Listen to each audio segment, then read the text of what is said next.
মানুষের মতো দেখতে রোবট বা কথা বলা রোবট তো এখন আর নতুন কিছু নয়, কিন্তু রোবটের এআই ব্রেন শুনলে অনেকেই হয়তো অবাক হবেন। লন্ডন ভিত্তিক স্টার্টআপ হিউম্যানয়েড এমন এক এআই মস্তিষ্ক তৈরি করেছে যা মানুষের মতো দেখতে রোবটদের মাত্র কয়েকদিনেই নতুন শারীরিক দক্ষতা শেখাতে পারে। সাধারণত এই কাজ শিখতে কয়েক মাস সময় লাগে।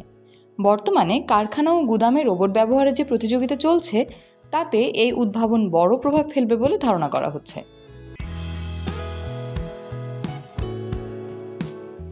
প্রতিষ্ঠানটির লন্ডন অফিসে দেখা যায় তাদের একটি রোবট মেঝেতে গড়িয়ে চলছে, হাত তুলছে এবং যান্ত্রিক আঙুলের সাহায্যে বিভিন্ন জিনিস আঁকড়ে ধরছে। হিউম্যানয়েড জানায় তাদের এই মেশিনগুলো ভবিষ্যতে গুদাম ও গাড়ি তৈরির কারখানায় মানুষের পাশাপাশি একই ধরনের কাজ বারবার করতে পারবে। এবারে একটু হিউম্যানয়েড সম্পর্কে জানা যাক। 2024 সালে উদ্যোক্তা আর্তেম সোকোলভ এই প্রতিষ্ঠানটি গড়েন। তিনি জানান তাদের সাফল্যের মূল চাবিকাঠি কেবল রোবটের শরীর নয়, বরং এর ভেতরে থাকা এআই সিস্টেম। আমরা নিজস্ব ভিশন ল্যাঙ্গুয়েজ অ্যাকশন মডেল তৈরি করেছি, যা রোবটকে বাস্তব পৃথিবীতে মানুষের গতিতে কাজ করতে সাহায্য করবে। প্রতিষ্ঠানটি তাদের এই এআই মস্তিষ্কের নাম দিয়েছে কিনেট আইকিউ। এটি রোবটকে চোখের দেখা বুঝতে, নির্দেশ মানতে এবং শরীরের উপর নিয়ন্ত্রণ রাখতে সাহায্য করে। কোম্পানির প্রধান প্রযুক্তি কর্মকর্তা জ্যারাড ক্যানন জানান, রোবটের হার্ডওয়্যার বা কাঠামো 1 দশক আগেও বানানো সম্ভব ছিল, কিন্তু এতদিন অভাব ছিল উন্নত এআই মস্তিষ্ক ও নিয়ন্ত্রণের কৌশল। উদাহরণ হিসেবে ক্যানন জানান তাদের 2 পা বিশিষ্ট আলফা প্রোটোটাইপ রোবটটিকে তারা মাত্র 48 ঘন্টায় হাঁটতে শিখিয়েছেন।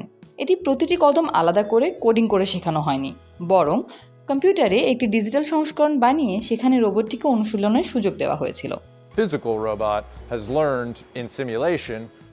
সিমুলেশন বা কম্পিউটার জগতে রোবটটি মাত্র 2 দিনেই 10,000 বছরের সমপরিমাণ হাঁটার অভিজ্ঞতা অর্জন করেছে। হিউম্যানয়েড বর্তমানে লজিস্টিক্স উৎপাদন শিল্প ও গাড়ি তৈরির কারখানাকে প্রধান লক্ষ্য হিসেবে দেখছে। 2026 সালের শেষ দিকে তাদের রোবটগুলো চূড়ান্ত উৎপাদন ব্যবস্থা তৈরি হবে এবং 2027 সাল নাগাদ তারা বড় পরিসরে উৎপাদনে যাবে।